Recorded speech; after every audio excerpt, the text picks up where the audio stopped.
नमस्कार, G capital में आपका स्वागत है।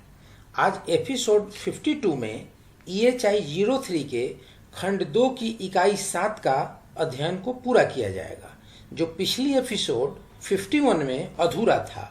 तो शुरू करते हैं इकाई 7.5, मंदिर और भारतीय सांस्कृतिक लोकाचार। भारतीय मंदिर मनुष्य की सांसारिक इच्छाओं को अभिव्यक्त करते हैं। इनमें पूरे समाज की विविध गतिविधियां संपन्न होती थी। मंदिर विद्या का केंद्र था। मंदिर को प्राप्त धन का कुछ हिस्सा महाविद्यालय के लिए रख दिया जाता था। ये महाविद्यालय मंदिर परिसर में ही निर्मित होते थे।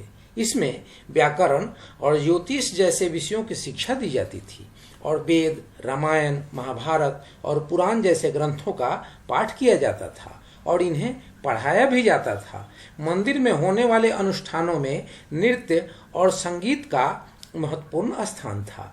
विशेष आयोजनों के अवसर पर इसका महत्व और भी बढ़ जाता था। बड़े मंदिरों में गीतकार और संगीतकार, नर्तकी, अभिनेता और कला शिक्षक की नियुक्ति होती थी। 10वीं शताब्दी में बने खजुराहो के मंदिरों और कोणार्क के सूर्य मंदिर में ऐसे संगीतकारों की जीवनी चित्रांकित की गई है। उड़ीसा में बने मंदिरों और अन्य मंदिरों में नट मंदिर का समावेश अनिवार्य हो गया। इन सब तथ्यों से मंदिर में गीत और संगीत की भूमिका का पता चलता है। ऐसा माना जाता है कि चिदम्बरम मंदिर में महादेव शिव ने खुद नृत्य किया था। इसके अतिरिक्त देवदासी प्रथा मंदिर से जुड़ी हुई थी। मंदिरों की ये दासियां मंदिर के भगवान की सेवा के लिए रखी जाती थी। वे गाकर और नृत्य कर भगवान को रिझाती थी। चोल शासक राजा राम प्रथम 985 से 1012 ने बृहदेश्वर मंदिर तंजावुर में 400 देवदासियों के रहने के लिए 2 लंबी गलियां निर्मित करवाई थी। इससे यह पता चलता है कि वह मंदिर को काफी दान दिया करता था और उसके कार्यकलापों पर काफी ध्यान देता था। कई मंदिरों में नित्य उत्सव होते रहते थे। इन उत्सवों में पौराणिक और लोकाचार संबंधी तत्वों का मिश्रण होता था। पुरी के जगन्नाथ मंदिर से जुड़ी रथ यात्रा का वार्षिक उत्सव इसका प्रमाण है। तीर्थ यात्राओं के माध्यम से भी लोग मंदिर की गतिविधियों में हिस्सा लेते थे। मंदिर काफी लोगों को काम और रोजगार दिया करता था। इस कारण से लोगों के आर्थिक जीवन पर मंदिर का काफी प्रभाव था।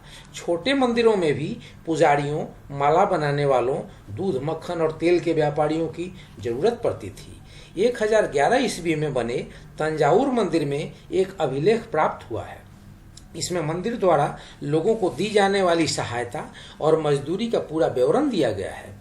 इस अभिलेख में रसोइयों, मालियों, नृत्य शिक्षकों, माला बनाने वालों, संगीतकारों, बरहियों, चित्रकारों, संगीत और संस्कृत तमिल श्लोकों को गाने के लिए गान मंडली, लेखाकार, चौकीदार, अन्य अधिकारियों, मंदिर के सेवकों जैसे 600 कर्मचारियों का जिक्र किया गया है। इसके लिए इकाई 6.5 और 11.5 भी देखें। 7.6 मूर्तिकला, पत्थर और धातु की मूर्तियां। मूर्तिकला में क्षेत्रीय विशेषताओं से युक्त थी। पूर्वी, पश्चिमी, मध्य और उत्तरी भारत में वास्तुशिल्प से संबंधित कला केंद्र विकसित हुए, जिसमें मानव आकृतियों को एक विशेष कला रूप में ढाला गया। हिमालय क्षेत्र, दक्कन और सुदूर दक्षिण में भी वास्तुशिल्प के कला केंद्र विकसित हुए। प्रत्येक प्रदेश में एक विशेष प्रकार की कला विकसित हुई। इस विकास को कला इतिहासकार और आलोचक निहार रंजन राय मध्यकालीन प्रभावों का परिणाम मानते हैं। इस मध्यकालीन प्रभाव के कारण मूर्तियों में कृशता आने लगी और आरेखों तथा तीक्ष्ण कोणों पर विशेष बल दिया जाने लगा। मूर्तियों में गोलाई का अंश कम होने लगा और ये सपाट बनने लगी। मूर्तियों की गोलाई की उत्तलता समाप्त होने लगी और यह अवतल बनाई जाने लगी।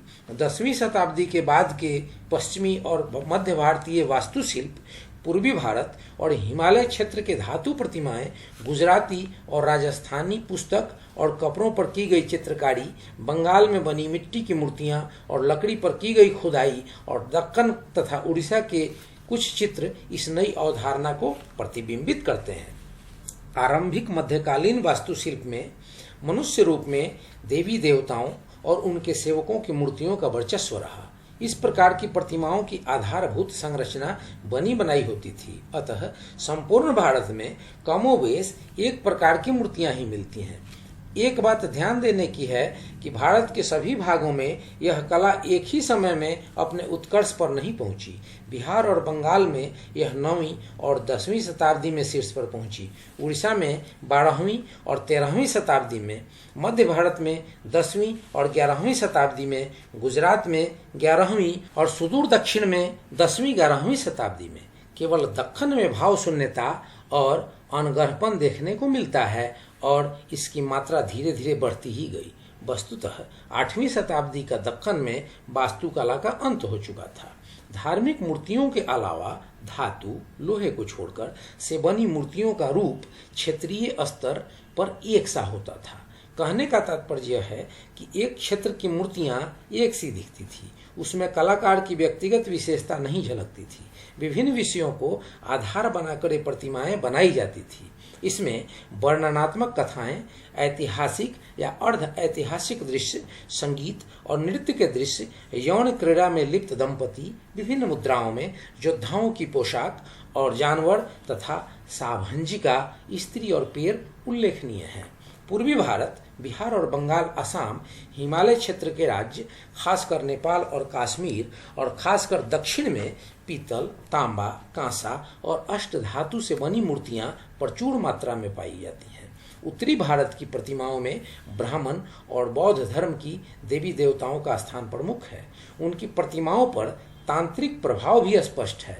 दक्षिण भारत में विभिन्न देवी देवताओं की धातु मूर्तियां मिलती हैं। इनमें शिव, खासकर नटराज, पार्वती, शैव संत जैसे अप्पाय, अम्बौदार और सौदारार, वैष्णव संत जैसे आलवार और दान देने वाले राजा की मूर्तियां उल्लेखनीय हैं।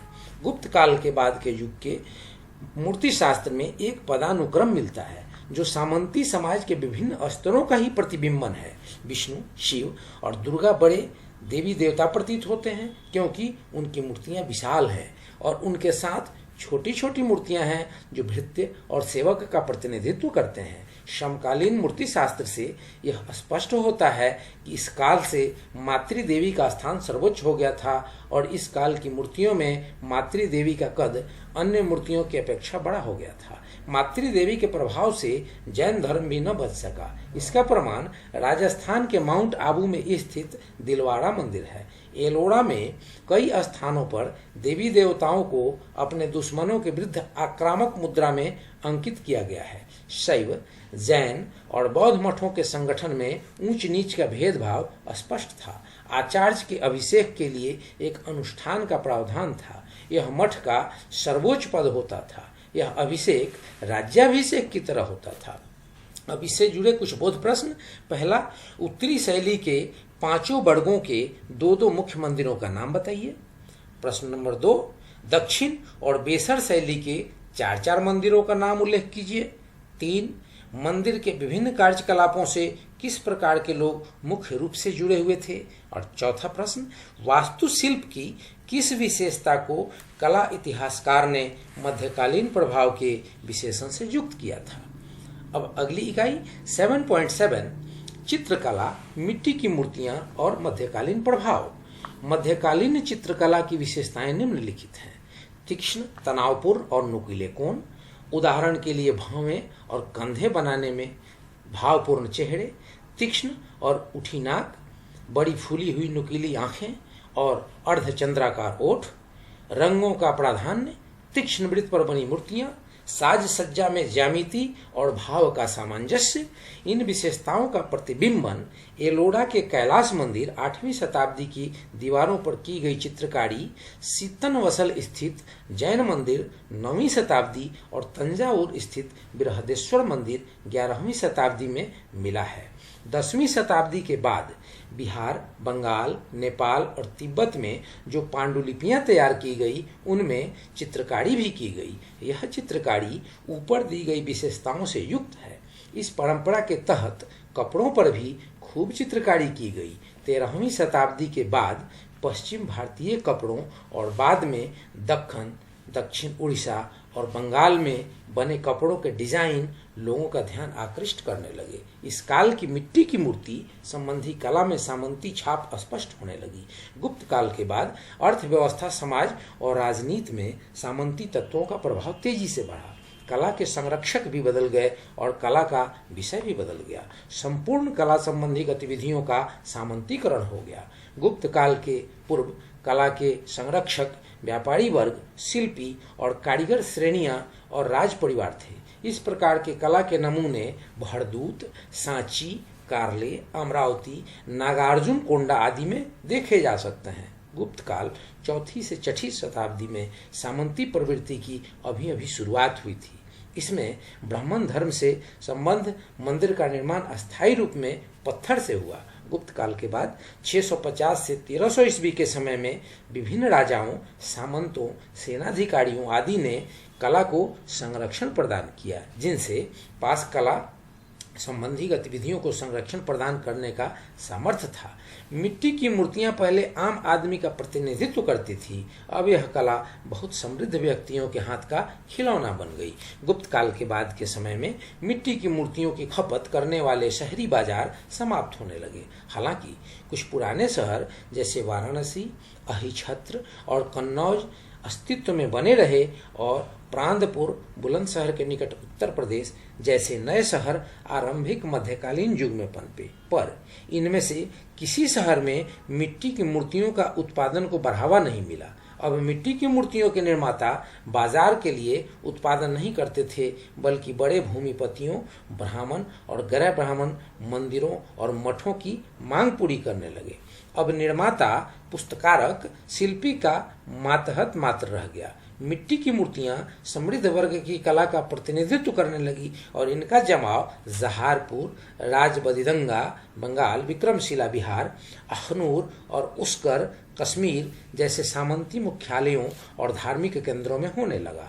गुप्त काल के बाद के वर्षों में मिट्टी की मूर्तियों का उपयोग भूमिपतियों और राजाओं ने धार्मिक स्थलों और अपने प्रासादों को सजाने के लिए किया। हर्ष रचित के लेखक बाणभट्ट के अनुसार शादी जैसे विशेष आयोजनों पर इन मूर्तियों से महल सजाए जाते थे। 7.8 शिक्षा दीक्षा।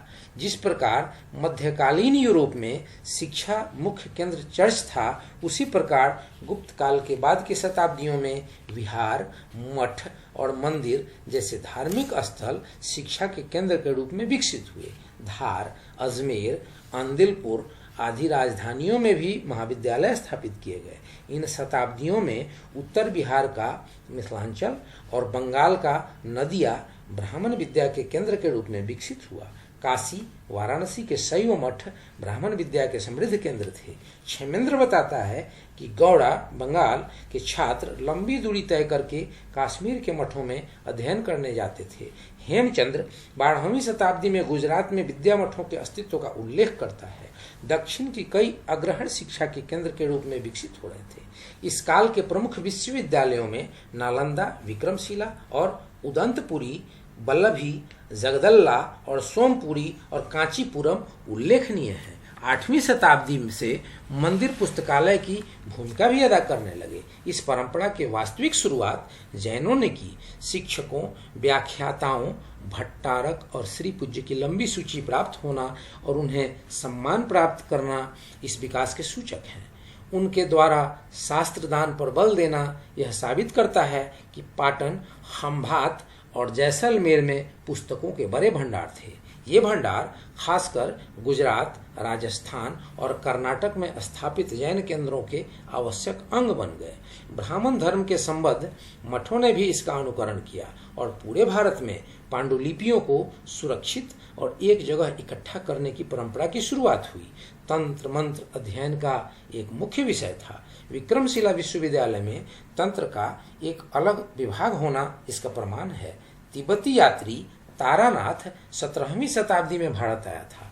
वह बिहार और बंगाल के प्रमुख विश्वविद्यालयों नालंदा, उदंतपुरी आदि में तांत्रिक विद्या के अध्ययन की विस्तार से चर्चा करता है। 8वीं शताब्दी के बाद चमत्कारी विज्ञान का महत्व भी तेजी से बढ़ा। रोजे शेखर ने अपने प्रबंध कोश में 13वीं शताब्दी के दौरान पढ़ाए जाने वाले विषयों का उल्लेख किया है। शिक्षा दीक्षा के क्षेत्र में विकसित विशेष प्रवृत्तियां निम्नलिखित हैं। क भाषाओं की प्रादेशिकता। ख प्रादेशिक लिपियों का उदय। ग साहित्य का बढ़ता शब्द भंडार। गुप्त काल के बाद का समय साहित्य और भाषा के इतिहास के उत्कर्ष का युग है। इस काल में संस्कृत का फैलाव हुआ, ब्राह्मणों को भू अनुदान दिए गए। इसके कारण ब्राह्मण दूर दराज के इलाकों में फैल गए। उनके साथ संस्कृत भी फैला, पर संस्कृत का उपयोग सीमित वर्ग में ही होता था और शनै शनै इसकी सीमा सिकुड़ती गई। अब यह राजन्य वर्ग और उसके प्रशासन की भाषा बनकर सिमट गई। नैषाद्य में उल्लेख है कि दमयंती के स्वयंवर में उपस्थित राजे महाराजे संस्कृत का ही उपयोग करते हैं। अलबरूनी के अनुसार उच्च और पढ़े लिखे वर्ग के लोग आम आदमी की देसी भाषा की उपेक्षा करते थे। इस काल में अपभ्रंश का विकास हुआ, जिससे आधुनिक भारतीय आर्य भाषाएं जैसे हिंदी, बंगला, राजस्थानी, गुजराती, मराठी, मैथिली आदि का विकास हुआ। अपभ्रंश संस्कृत और प्राकृत जैसे पुरानी भाषाओं और आधुनिक भारतीय आर्य भाषाओं के बीच की कड़ी थी। इसका जन्म इस काल के काफी पहले हो चुका था। 8वीं शताब्दी की रचना कुवलयमाल में 18 अपभ्रंशों का उल्लेख किया गया है। ये भारत के विभिन्न हिस्सों में बोली जाती थी। बाद में आधुनिक भारतीय भाषाओं के रूप में इनका विकास हुआ। राजे शेखर ने एक राजकुमार के अध्ययन के लिए संस्कृत के अलावा प्राकृत, पैशाचिक और अपभ्रंश का उल्लेख किया है। वर्ण रत्नाकर में देसी भाषाओं जैसे अवहट, मगधी, साकड़ी, अभीरी, चांडाली, सावली, द्राविती आदि के पाठ्यक्रम का उल्लेख हुआ है। एक प्रदेश से दूसरे प्रदेश में आने जाने की सुविधा उपलब्ध न होने के कारण गुप्त काल के बाद की शताब्दियों में भाषा संबंधी विविधता तेजी से बढ़ी। घुमंतु ब्राह्मणों ने प्रादेशिक भाषा के शब्द भंडार को समृद्ध किया। लेखन का उपयोग करके इन्होंने स्थानीय बोलियों को भाषा के रूप में विकसित किया। प्रादेशिक भाषाओं के साथ साथ प्रादेशिक लिपि का भी विकास हुआ। भाषा की विविधता से लिपि के विविध रूप सामने आए। मौर्य काल से गुप्त काल तक आते आते लिपि में परिवर्तन हुआ, पर यह परिवर्तन समय के बीतने के साथ साथ हुआ। गुप्त काल में पूरे भारत में ब्राह्मी लिपि का वर्चस्व था। ब्राह्मी लिपि जानने वाला संपूर्ण भारतवर्ष में फैले गुप्तकालीन अभिलेखों को आराम से पढ़ सकता है।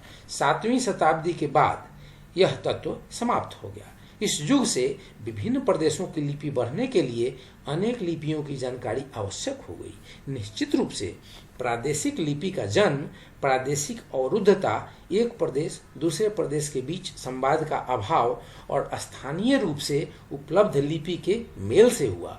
स्थानीय शिक्षा और प्रशासन की जरूरतों के कारण प्रादेशिक लिपि का जन्म हुआ। पांडुलिपि, अभिलेख, अन्य प्रकार के लेखन में देवनागरी, असमी, बंगला, उड़िया, तमिल, कन्नड़ और शारदा लिपियों का उपयोग होता था। तमिल के उदाहरण से स्पष्ट है कि लिपि की भाषा में वैज्ञानिक मानदंड पीछे छूट गए।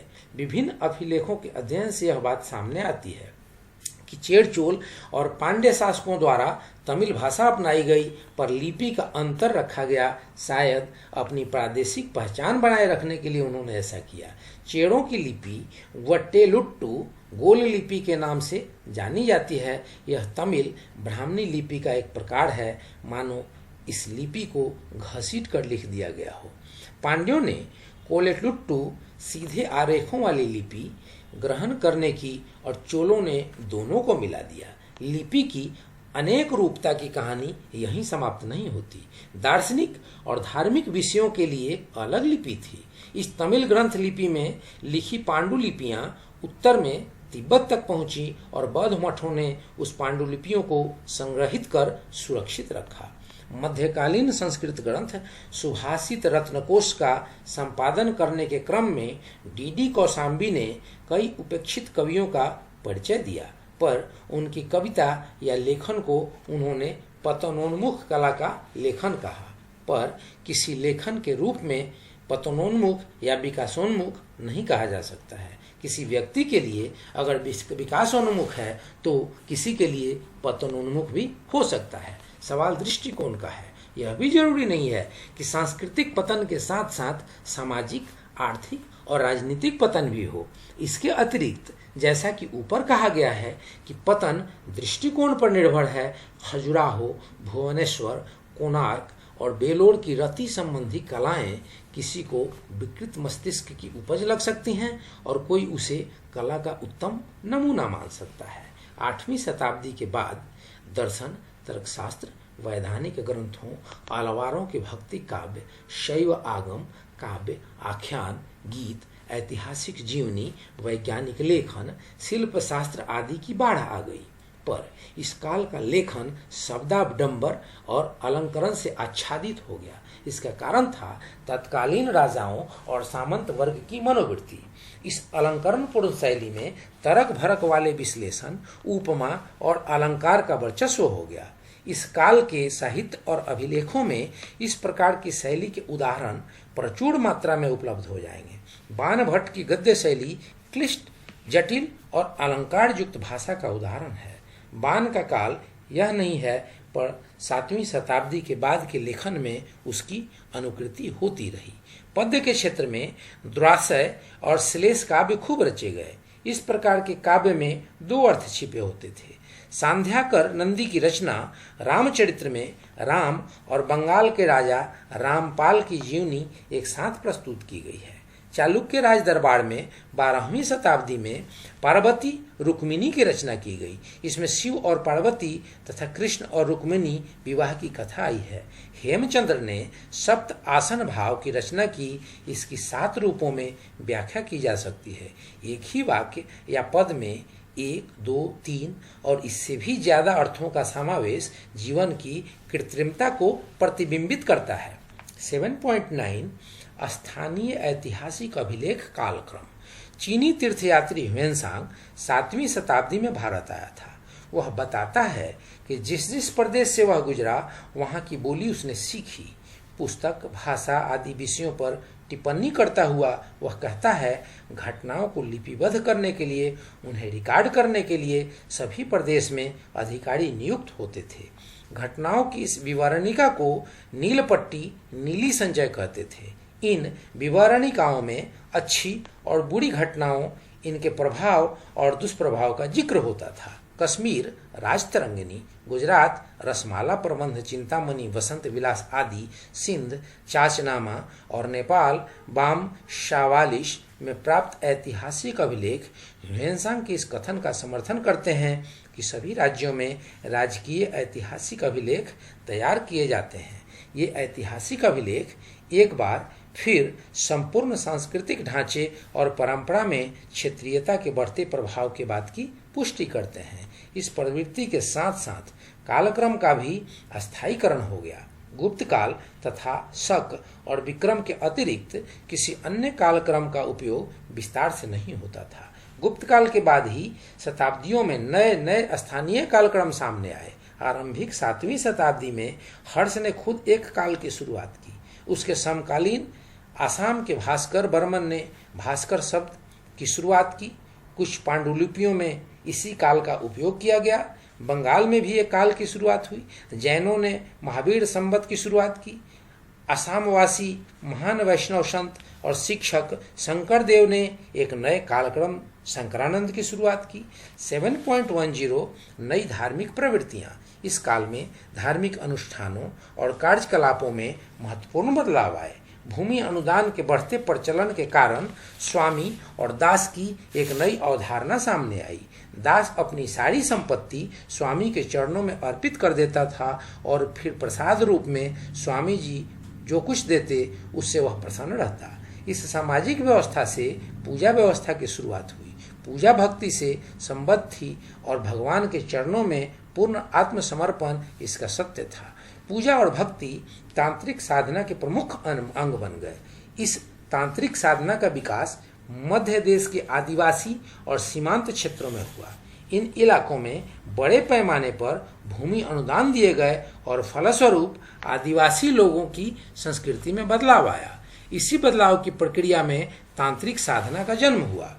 इस नए इलाकों में अपना प्रभुत्व जमाने के लिए ब्राह्मण धर्म ने आदिवासी अनुष्ठानों और देवी देवताओं को अपना लिया। इनमें मातृ देवी प्रमुख हैं।